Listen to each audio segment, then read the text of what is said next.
Lydia had lived in the same small town for nearly 3 decades. Her days followed a predictable rhythm. Early mornings with a cup of tea, afternoons tending to her modest garden, and evenings spent reading or watching television alone. She told herself she enjoyed the quiet, the steadiness of a life free from surprises, yet there were moments when the silence felt oppressive. It had been years since her divorce, and though her children called occasionally, their lives were busy, their visits fleeting. Lydia had grown accustomed to her solitude, even convinced herself it was preferable. At 52, she thought of romance as something relegated to her past, a part of her life she no longer needed. On a particularly unremarkable Tuesday, Lydia found herself at the local grocery store, pushing her cart through the produce section. She was carefully selecting peaches when she heard a voice beside her. "Those look good," it said, warm and friendly. She turned and saw a man standing there, maybe in his early 30s. He had an easy smile, the kind that made people feel instantly at ease. His brown hair was slightly tousled, his eyes bright with curiosity. "They are," Lydia replied, her voice tentative. She wasn't used to strangers striking up conversations. "Any tips for picking the best ones?" he asked, holding up a peach and turning it over in his hand. Lydia chuckled softly, surprised by the genuine interest in his tone. "Look for the ones with a little give when you press gently. And smell them. The sweeter the scent, the better the flavor." He mimicked her movements, testing the peaches, and nodded with satisfaction. "Thanks. I'll trust the expert." Lydia felt her cheeks flush. She wasn't used to compliments, even small ones. "I'm hardly an expert," she replied, trying to downplay her sudden shyness. "I'm Daniel, by the way," he said, extending his hand.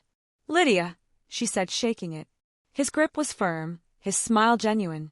The encounter was brief, just a few minutes of pleasant conversation about peaches and recipes, but as Lydia pushed her cart toward the checkout, she couldn't shake the feeling that something had shifted.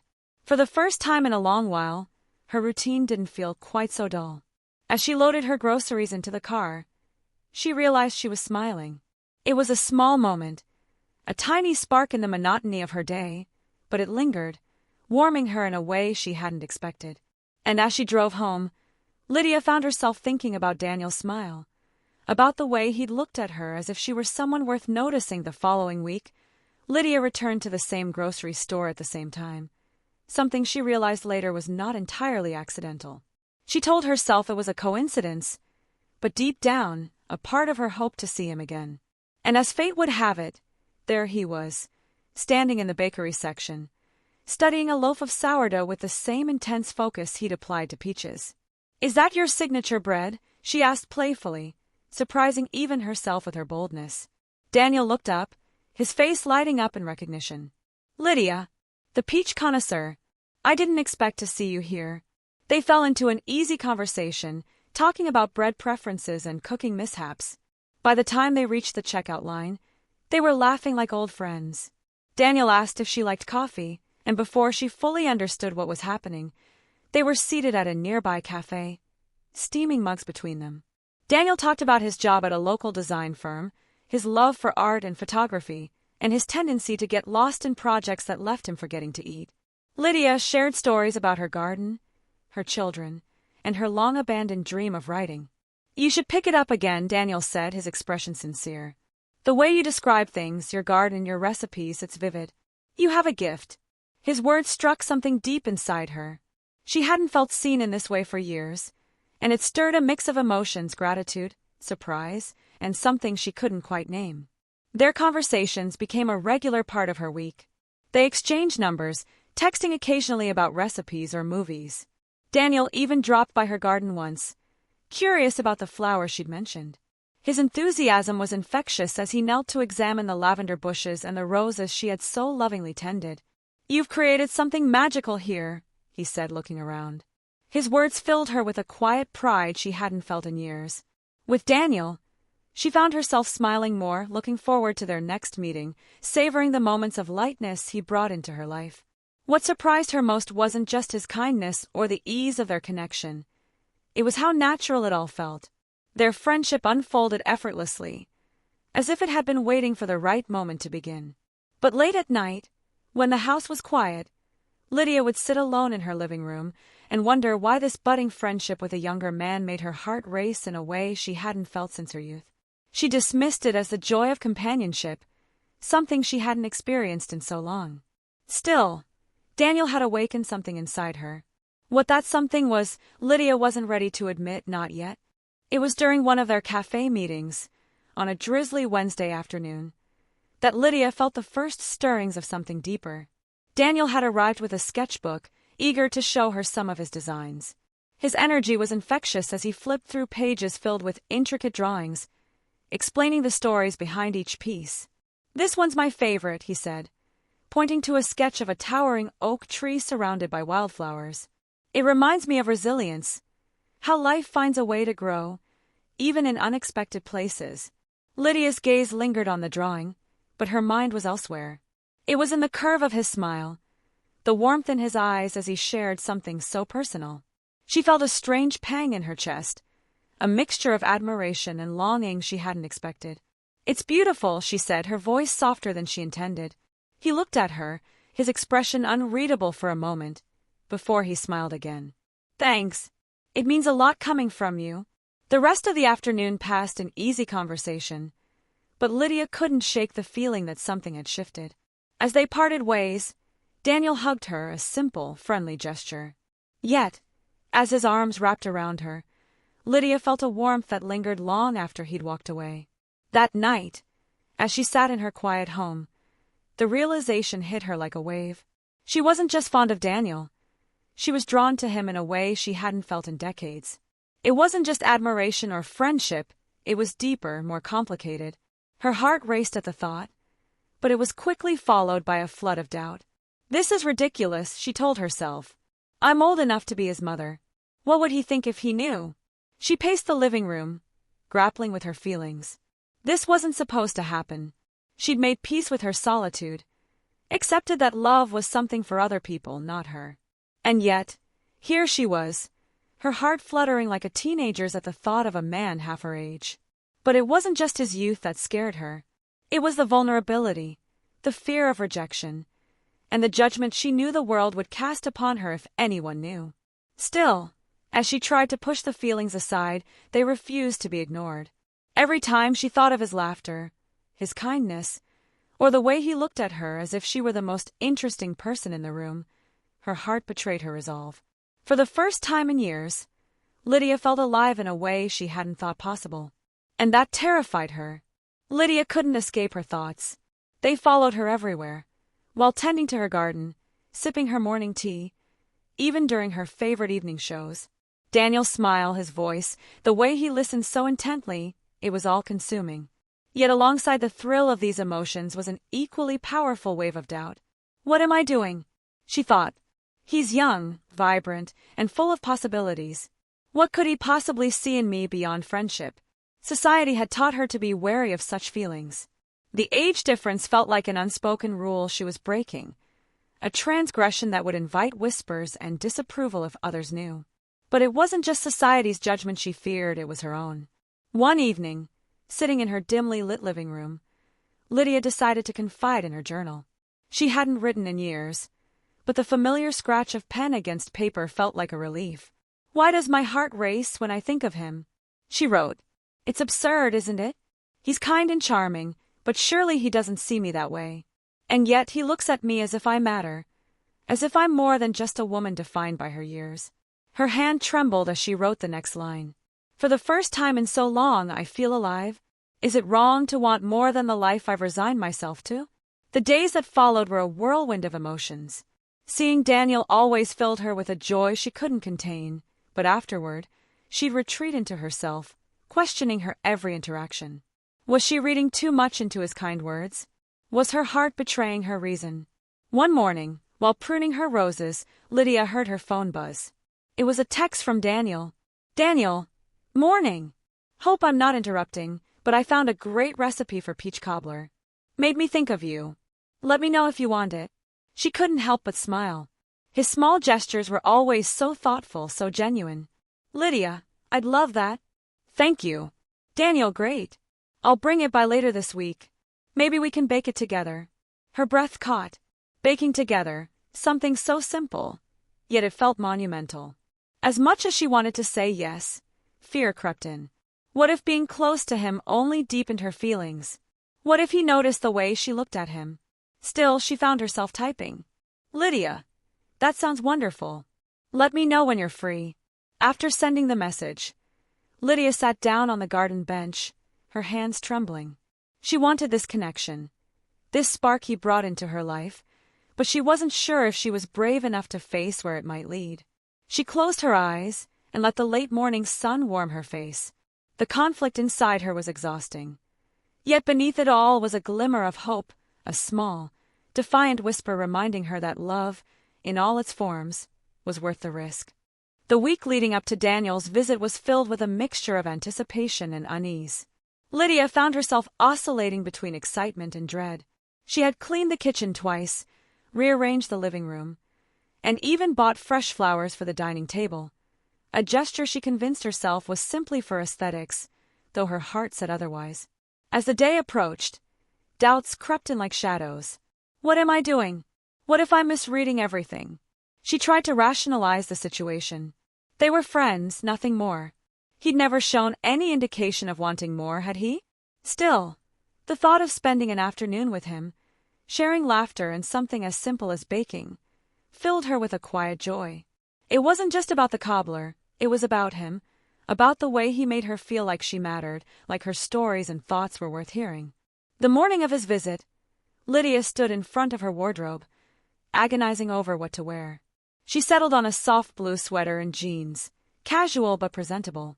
She looked at herself in the mirror, smoothing her hair. The lines on her face were more prominent now, her skin less taut than it once was.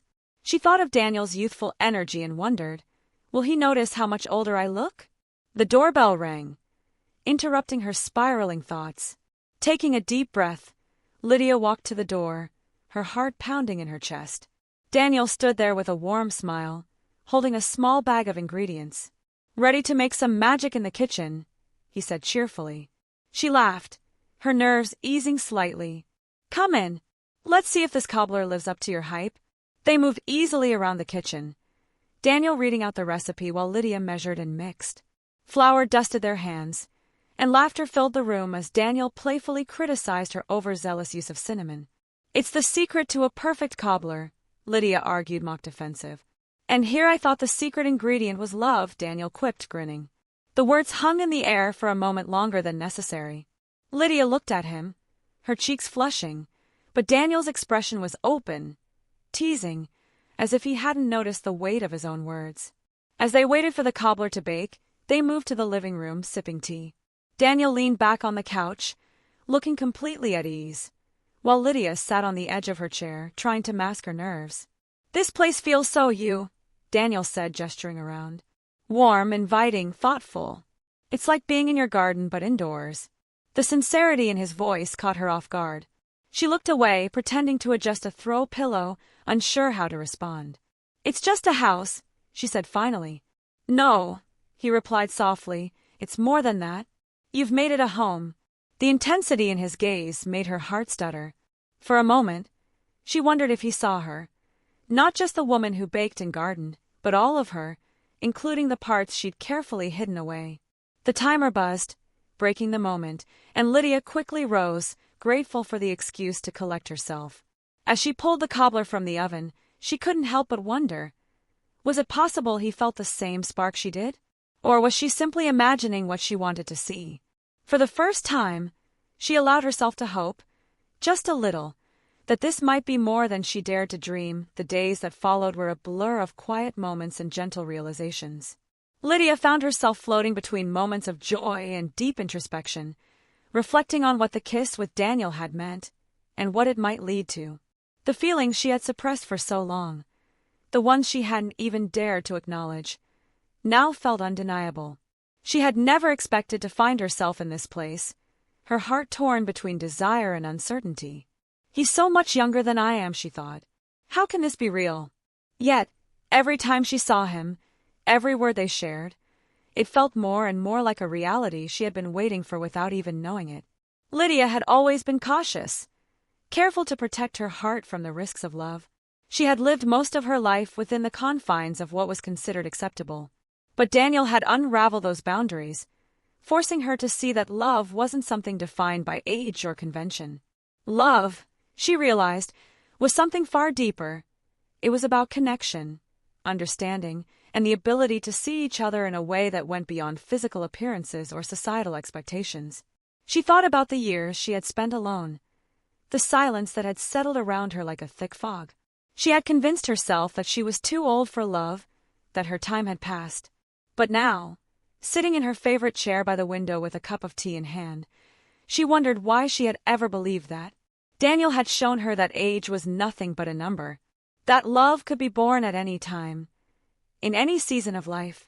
What mattered was the connection, the way two souls met and intertwined in a dance that had nothing to do with time or tradition. It was simply about being together, being seen, and being loved. She had expected nothing from him when they first met. She had thought herself too ordinary, too much a woman of years and routine. But Daniel had never made her feel that way. He had always treated her as an equal, as someone worthy of his attention and affection, and that had shaken her in ways she couldn't have imagined. It was in the quiet moments, in the way his hand brushed against hers, or the way his eyes softened when they spoke, that she realized how much he saw her, how much he valued her. And for the first time in a long while, Lydia allowed herself to believe that she could be worthy of that kind of love.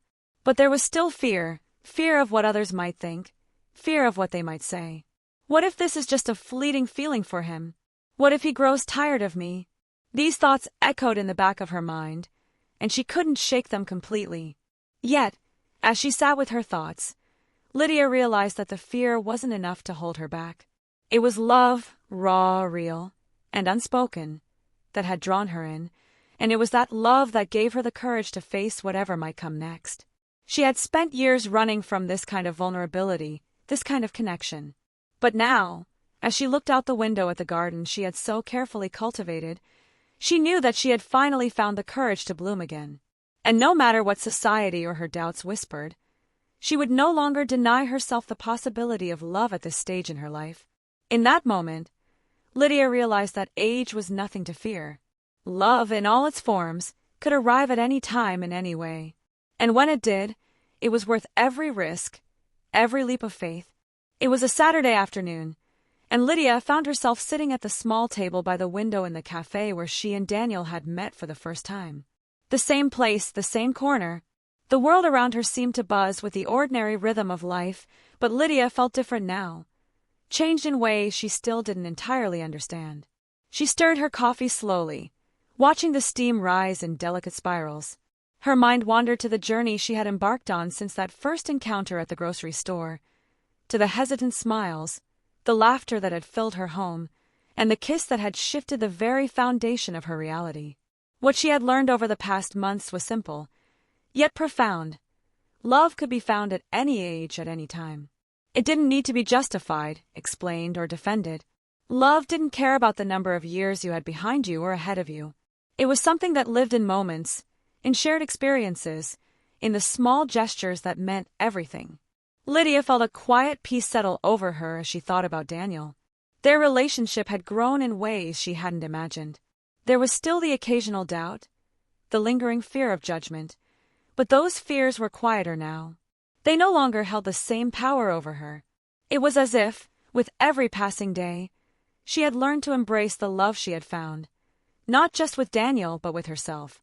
She had learned to honor the years she had lived, the experiences that had shaped her, the wisdom that had come with age. She no longer saw herself as a woman whose time had passed, but as someone who had simply lived longer and loved more deeply than many could imagine. She reached for her phone, checking the message from Daniel. "Can't wait to see you tonight. 7 p.m. my place." Her heart fluttered at the thought. He had become a part of her life, a part of her heart, in ways she could never have anticipated. Lydia smiled softly as she put the phone down. She had no idea where this would go, how long it would last, or what the future held.